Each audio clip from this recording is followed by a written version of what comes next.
are live. Hi everyone, and welcome to our 20th live stream for the Empowerment Podium and our first one this year. For those of you that are returning, welcome back, and for those that are new here, I want to say hearty welcome. I'm so glad that you guys are joining us today, and I really hope that you'll stick around. You can join this community by subscribing to this channel, following us on Instagram and TikTok, and liking us on Facebook. The links to those socials are in the description down below. I'm so happy to be joined by today's speaker on such an important topic. Today we'll be following a TED Talk style format followed by a Q&A session. So if you want to get in on that Q&A and you have a question for today's speaker, please feel free to submit any questions you have in that chat feature, and we'll try our best to get to those during the Q&A. All right, so without further ado, I would like to present today's speaker. Today we are joined by Dani Stadelmann. Dani's from Drake, Massachusetts. She's a devoted wife and mother who adores her rescue pup, Charlie. Sunflowers are her unique emoji, and the beach is her identity. She loves traveling, basketball, hiking, kayaking, dancing, spending time in Hilton Head, South Carolina, and Falmouth, Cape Cod, but mostly making quality memories with her family. Professionally, Dani has a rewarding career, providing her clients with financial planning and guidance to reach their goals and dreams. And today she'll be sharing her journey as a breast cancer survivor and awareness advocate. And she'll also teach us her own spin on karma called the Boomerang effect. So with that, I will hand it over to Dani. Hi, thank you so much. I am so delighted to be here today, or tonight, I should say. And before I begin with sharing my journey, I'd like to actually turn this over to the audience and have a couple of questions to have you reflect as I share my journey. What kind of energy do you throw out into the world every day? How much kindness do you sprinkle onto others? And what kind of attitude do you deliver to people?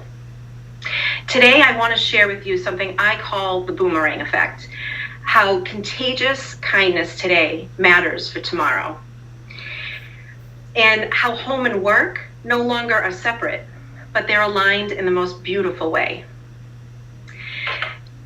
This is what I call the boomerang effect.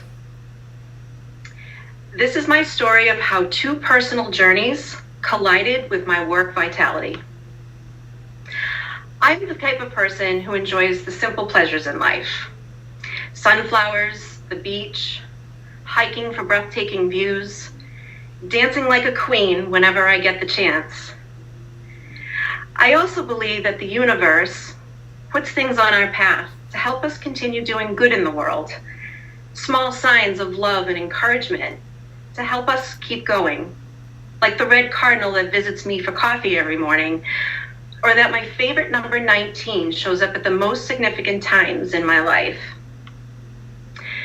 The first chapter of my story begins several decades ago when I was born to this wonderful man, my father. My dad is an even more devoted Pepe today to all his grandchildren. There's also my birth mother. My parents divorced when I was 3, and I quickly became the silent one she took things out on. I'll save you the ugly details, but she robbed me of the childhood that I deserved, and the childhood that would have provided me the building blocks for my future. However, this experience ignited an inner determination in me and a desperate desire for a better life. I decided to learn to speak up and use my voice. And by the time I was 12, I closed the chapter with my mother, moved in with my dad full-time, and finally had the stability that I so needed. Once I hit high school, though, I emerged as an angry teenager. I was mad at the world, and I began to give up on myself. By the end of my junior year, while all my friends were applying for college and receiving acceptance letters, I was filling my report card with D's and F's. Remember those building blocks that I was robbed of? I feel that when you're mistreated or you lack something in life, you either do nothing or you build the fight of determination as I did. My first step was to rise above and change my attitude. And next, I leaned on all those who loved me, who were my mentors in life, like my Auntie Jo and Uncle Andy. Heck, the entire Richard family on my dad's side. I persevered after high school. In 2 years, I did earn my associate's degree with honors, and I vowed to myself that my bachelor's would be next. Little did I know that next would mean 20 years later. That's when my current employer found me and I found them. With my employer's support, I had the most epic moment in July of 2019 as I crossed the stage of the Capital One Arena in Washington, D.C., with my whole family in the audience as I accepted my undergrad degree. I wore my cords of honor for graduating top 10% of my class and being inducted into the Sigma Beta Delta International Honor Society. So whoever said D's and F's couldn't eventually turn into A's, well, I disagree. That's grit, determination, perseverance. It's also the boomerang effect. See, when I decided to change my attitude and throw good into the world threw good right back at me. And I'm so glad that I did choose positive energy when I did, because the kindness boomerang, that returned back to me several months ago. In fact, my next chapter hit me so hard that I have bruises to prove it. And this is when my second personal journey collided with my career vitality once again. Work and home completely merged. On May 19th of 2021, I was diagnosed with 2 types of invasive breast cancer. This felt like the hardest smack in my face. My insides melted. I was so tired of trying so damn hard to walk the right path and do right by others, and now have this. Anger set in quick, except I have 5 daughters watching my every move, listening to everything I have to say. So I immediately had to make a choice. Either I could fall into the despair of darkness and smash all the dishes in my house, which I still might do, or I could step into the light, take this obstacle, and transform it into a triumph. After struggling for months, that inner determination that I built as a kid, it chose the light. I was going to handle this my way. For someone who's always been passionate about doing and helping others, I had to accept that my trajectory has now changed forever. Now it was time that I receive help. I decided early to speak out about my diagnosis instead of battling in silence. I used my voice.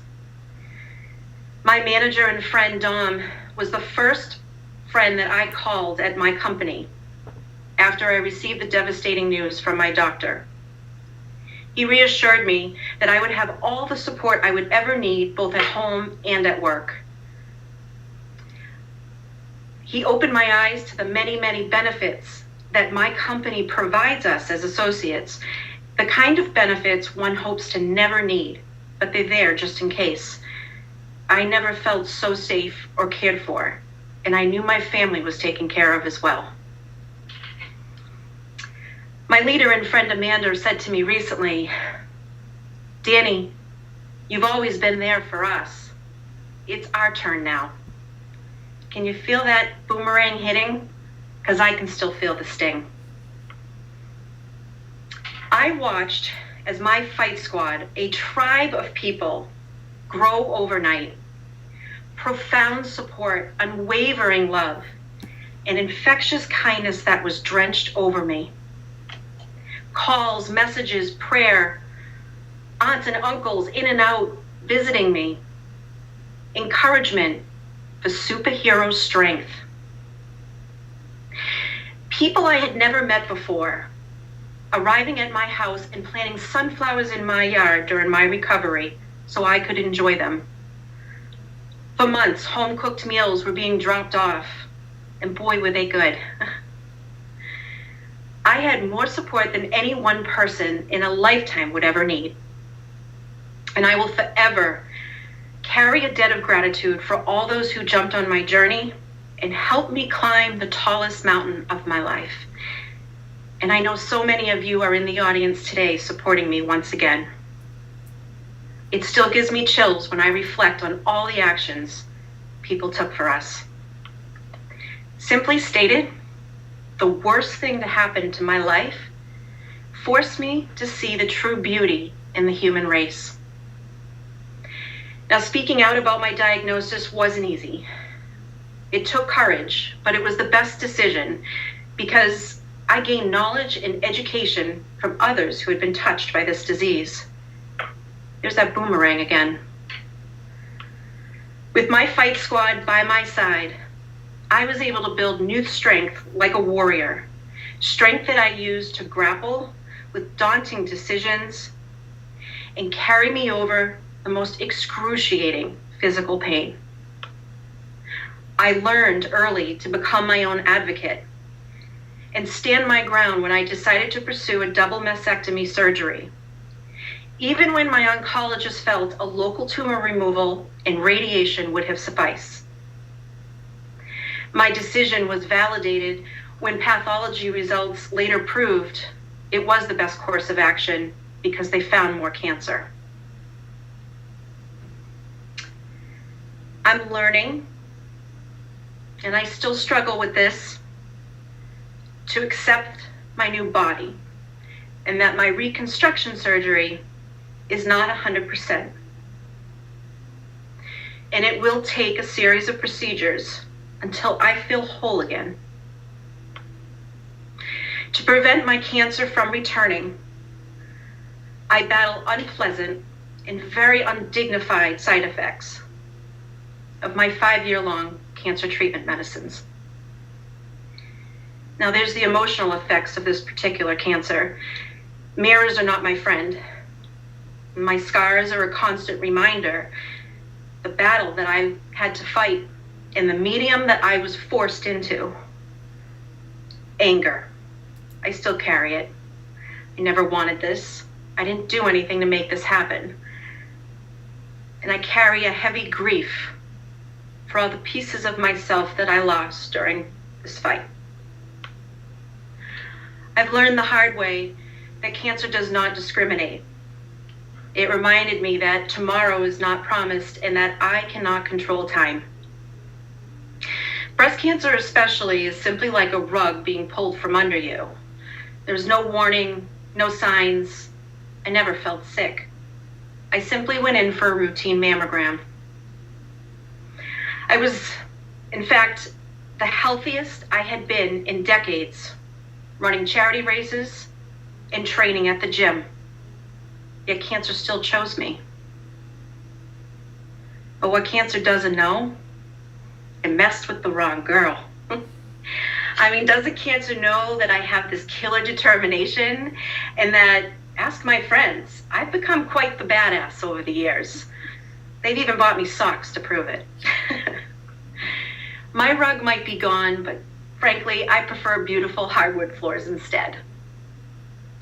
And all kidding aside though, this experience has taught me to slow down, embrace the present, to not let fear steer my ship or wallow with the what ifs in life. And rather, I am going to dive headfirst into the opportunities that lie ahead. Because I know that each new day is purely a gift. And I'm looking forward to the next chapters, including my new purpose in life. So what is the next chapter? What's the next story? Let's not forget about that kindness boomerang. I've been marching forward, throwing my kindness boomerang back into the world as a strong breast cancer advocate and cheerleader. My dream is to create a charity or nonprofit for the children of breast cancer patients so that one day they may build the same killer determination as I did and want to become the next breast cancer surgeon, medical professional, or scientist to help us find a cure. And if you need a cheerleader, well, there's my personal email. I'll jump on your journey with you. Finally, I've devoted my determination to my father. I will always remember who I am. I am a Richard. I am not my past or my circumstances, but I'm his daughter, and I will always make him proud. And for my daughters who are always watching, I chose to be a role model when I became a mother. And it's my duty to teach them that kindness matters, determination is necessary, but their attitude is everything. As Tim McGraw sings in my favorite song, Humble and Kind, quote, "Don't take for granted the love that this life gives you," end quote. Even in its rarest form, love and kindness always prevails. Now, as I said at the beginning of my talk, that I believe the universe puts things on our path to help us continue doing good in the world. Well, as I stand here tonight with this amazing audience, I'm here to remind you that the universe is working in a good manner once again. Today is the 19th of January. There's that favorite number again. And the first time that I shared my journey and spoke publicly was back in October. I didn't choose the date. There were many other guest speakers and topics, but I was able to then remind that audience that October was Breast Cancer Awareness Month. Now, if those aren't signs that I'm on the right path, I don't know what else is. I am one in 8 brave women every 2 minutes in the United States to be diagnosed with invasive breast cancer during her lifetime. I am a survivor warrior, and I now have superhero strength. I define perseverance, and today I want to be inspiration to pass the baton on to the next one in line. I am the heightened awareness for early education, continued detection, and scientific research to help fight this disease and find a cure once and for all. No one should have to be forced into this. You don't need a family history. In breast cancer, for all you men out there, it can happen to you too. So get your annual screening, be the change, but most importantly, be the boomerang. Thank you. Wow. Thank you so much. That was just so inspiring. I think it's crazy that you are just so vulnerable and so open about your journey, but I think it is to the benefit of so many. So thank you so much for opening up with us today. I personally absolutely love the idea of the boomerang effect, and I think that that's a huge takeaway that a lot of people can try to provide as a daily reminder to try to put that good out into the world. I'm super excited to chat with you a bit more about your journey. So if you're ready, we can kind of transition over to the Q&A portion. Absolutely, that would be great. Awesome. All right, I'm excited. So just as a friendly reminder, if you guys want to add any questions to the list, feel free to submit those in the chat, but we'll just dive right in. So you opened up your talk with 2 questions that I think are very interesting. How often do you sprinkle kindness onto others, and what kind of attitude do you deliver to people? I think that those are very thought-provoking questions, so I definitely challenge listeners to ask themselves these questions. But from your perspective, how have you continued to remind yourself to sprinkle kindness and deliver a positive attitude despite your circumstances?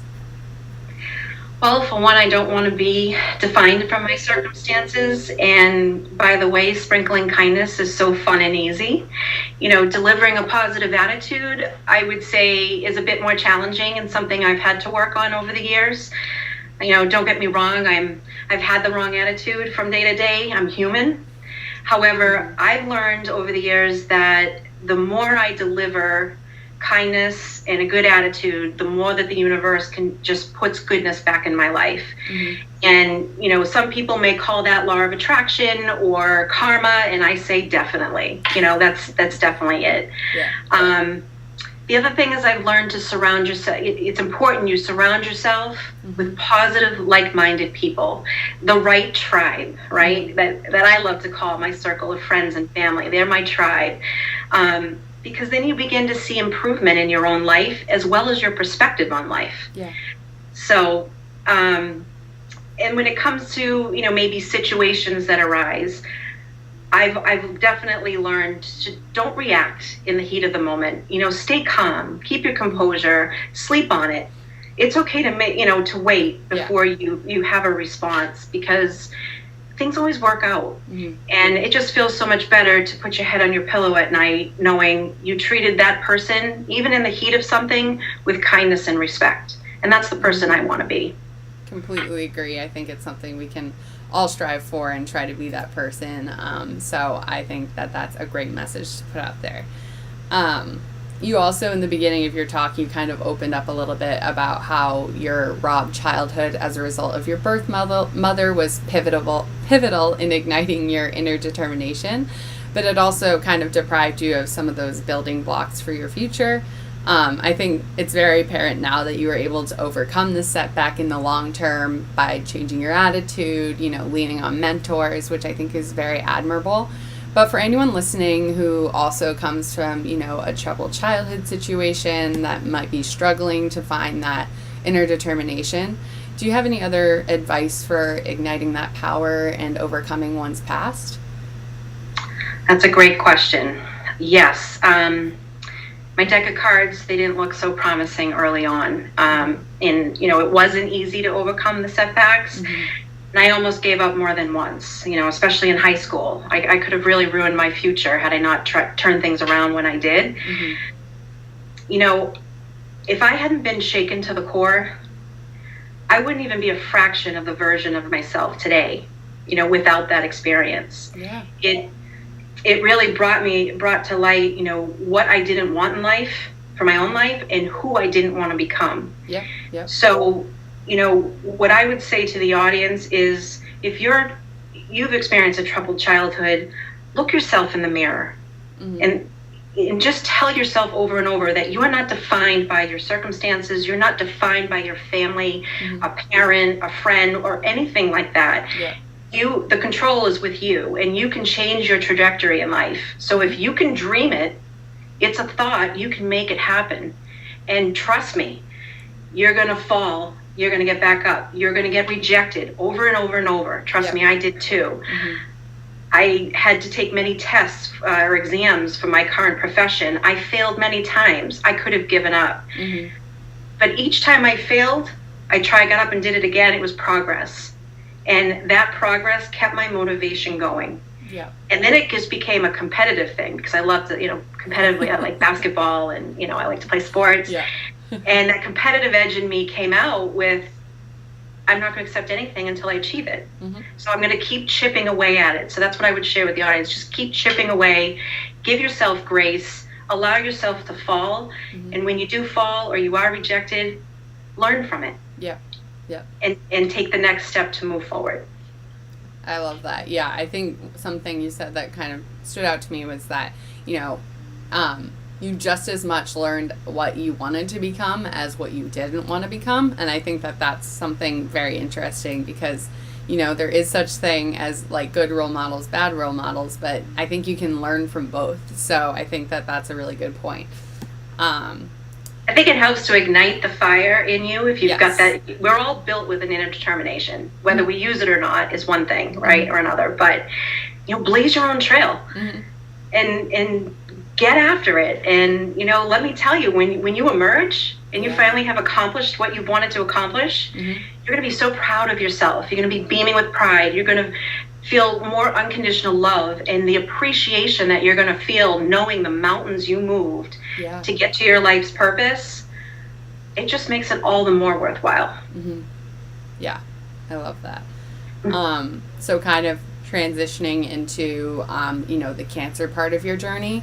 As a mother, I'm sure switching roles from caregiver to the care receiver was definitely like a difficult transition.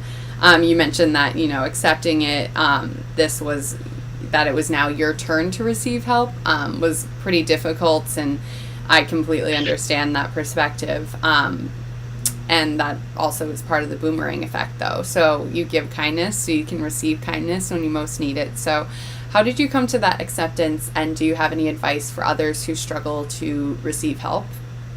Yes, I think there's so many people out there in the audience that I know of that struggle with receiving help. I think there's the stigma that it's going to make me look weak. And I am so fortunate, incredibly fortunate, to have my husband Larry, who has been my absolute biggest supporter and advocate since the very beginning, sharing with me over and over, you need to allow people in. You got to let them in and let them help you.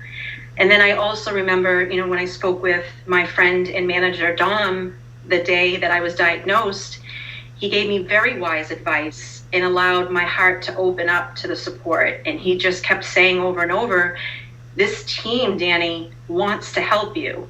Your work family wants to be there for you in all ways, in all capacity. Please let them. And, I'm really glad that I listened to the advice from my husband and my mentors. I'm not weak. I'm not alone. I can't even imagine going through this breast cancer battle all by myself.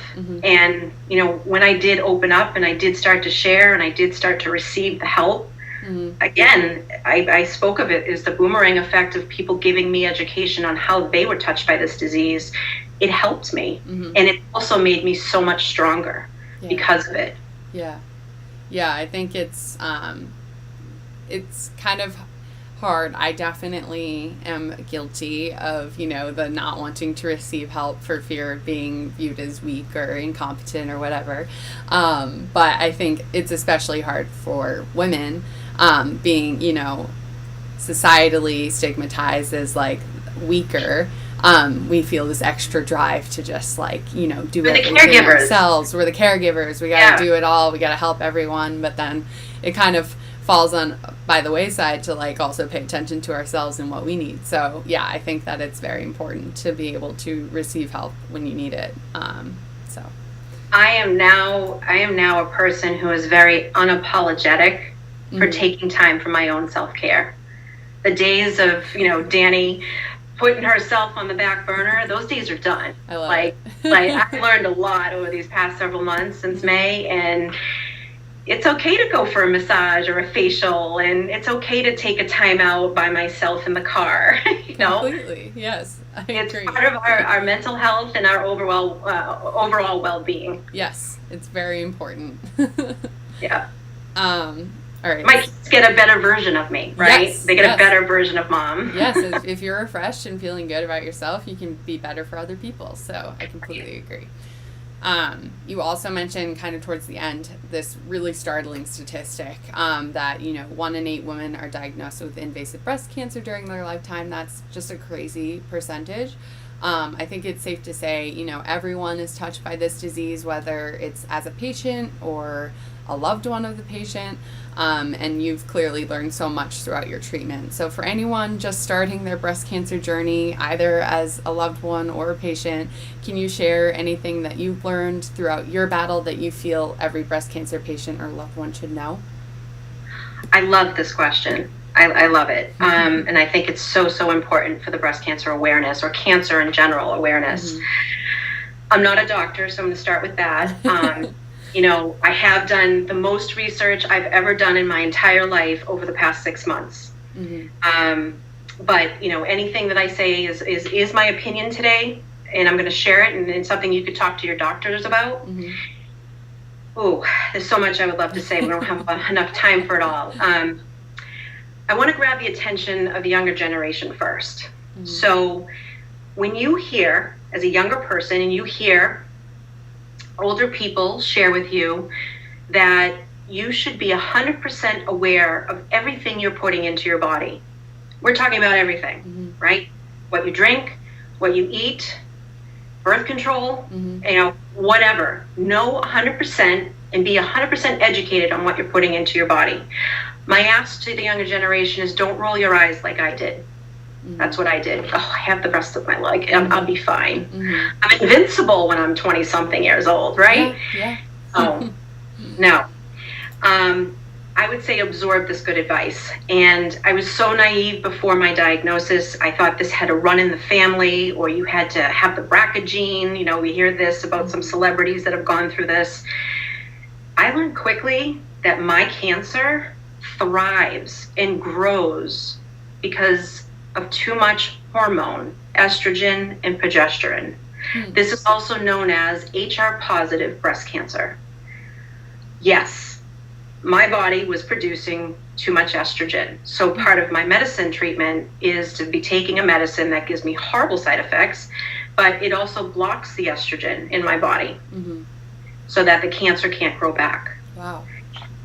What I would tell my younger self, knowing what I know today, do your research on birth control. You don't need to be pumping hormones through your body. You can go through, birth control so that you can, be married or whatever lifestyle you have, or you want a career, but you're just not ready to have kids. There are options. Talk to your doctor. I wish I had done that. In my younger years, going out with my girlfriends, enjoying a night out, well, instead of having, 2 or 3 drinks, maybe I should have just only had 1 glass of wine. Why? I learned that the way we metabolize alcohol is we excrete more hormones, estrogen. Wow. That's the way it runs through our liver, and that's what I learned in the reading and research that I've done. And my doctors, all my surgeons, everybody that's on my camp, on my medical team has told me 1 glass of wine here and there with your girlfriends or your husband is perfectly fine, but that's it. It is a big, big deal. I would also share breast cancer is not a death sentence. First thing you need to do is advocate for yourself and choose your medical team wisely. I was asked, do you want to have a medical team locally or in Boston? No question, Boston. Yeah. I would, even if I lived in a different state, I would choose Boston. My breast surgeon is my ballerina. She was my ballerina. She still is my ballerina. She is one of the best people in my life. Yeah. She was gentle with me. And the very first thing she did early on was, you have a 95% survival rate. Amazing. So yes, you have to go through hell and back to get that, but this is not a death sentence for you. Yeah. And now it's more of, what about my lifestyle? So I mentioned that I was in the best shape that I had been in for decades when I got the cancer diagnosis. Think of how bad my cancer could have been had I not been working out and training and eating healthy. Yeah. Your lifestyle matters. So I would say too that, if you are diagnosed or you're touched by this, support is very important. I received so many outreaches from people touched by this, inviting me to support groups, talking to survivors, and I'm talking about survivors, 25, 30-year survivors. And they're thriving, going on vacation, enjoying their grandchildren, all of it. So that really helped keep my spirits up and positive. Yeah. Such valuable advice in there. There's a lot of stuff I just learned. I didn't know a lot about the different things that early on in your life can make a difference later on. So it's definitely something to start thinking about. And thank you for educating us all on that. Absolutely. And there's so much stuff out there. I had a friend, Allie, who was 5 weeks ahead of me in her breast cancer journey. Oh, wow. She brought a whole bunch of bags of stuff, things that I didn't even know were things, to my home before my surgery. Oh, wow. But one of them was a book, and it was the breast book. And it's basically the Bible for breast cancer. From, cover to cover, it's almost, think of it like an encyclopedia. That thing and I are attached to the hip because anytime I think of something, I could just go into the book and I could find an answer. Wow. I didn't have to see everything on Google, Yeah. So Reliable it was very sources. helpful to do the research that I did. Totally. Well, I think kind of piggybacking off of that, you're clearly an incredible advocate for breast cancer awareness, prevention, and research. So can you tell us just a little bit more about, how you are advocating and how we can get involved and support you in your efforts? Yes, absolutely. I had to come to a place with this whole situation of positivity. And it got really dark and ugly for a little while. And I would have spots of dark and ugly. And it was once I really found my inner passion and advocacy for sharing my journey and how can I help others, because 1 in 8, I'm sorry, that's a lot of people. And it's men and women. So I decided to start speaking publicly, as I mentioned back in October. My dream is to have that nonprofit for the children so that there's a support system and an inspiration, because I want them to want to become maybe a breast surgeon or get into the medical field to find a cure for the cancer. But right now, what I've decided was I aligned myself and partnered with the Breast Cancer Research Foundation. So I believe you had shared the slide, one of the slides that has the link in that. It's also in the bio. It's a fundraising page, but I firmly believe that in order for us to find a cure, it starts with the research. And the Breast Cancer Research Foundation is the #1 research foundation for breast cancer in America. It has a great reputation. And I mean, within weeks, we were able to raise $10,000. Wow. I would love to double that next year. Yes. And this year it was a combination of the Breast Cancer Research Foundation as well as the American Cancer Society. So we reached that 10,000. It was exciting. It was thrilling when it was all happening, but there was definitely a lot of work that went into it. I did also partner with local businesses, who are providing their services or their products as a raffle gift. So I was able to run a raffle around the holidays, and I ran another one in October during Breast Cancer Awareness Month. Actually during our first annual Stadelmann Strong Walk or Peloton ride, depending if which one you wanted to do. So graciously, the winners of both the raffles, they're like, Dani, you deserve this facial. So they gave it back to me. But it's been nice partnering with the local businesses for that local awareness. And I dream one day of, maybe even next year, of having a gala with a silent auction, and we can all dress up and have a wonderful night dancing to the 80s, and knowing that we're raising money for a really good cause.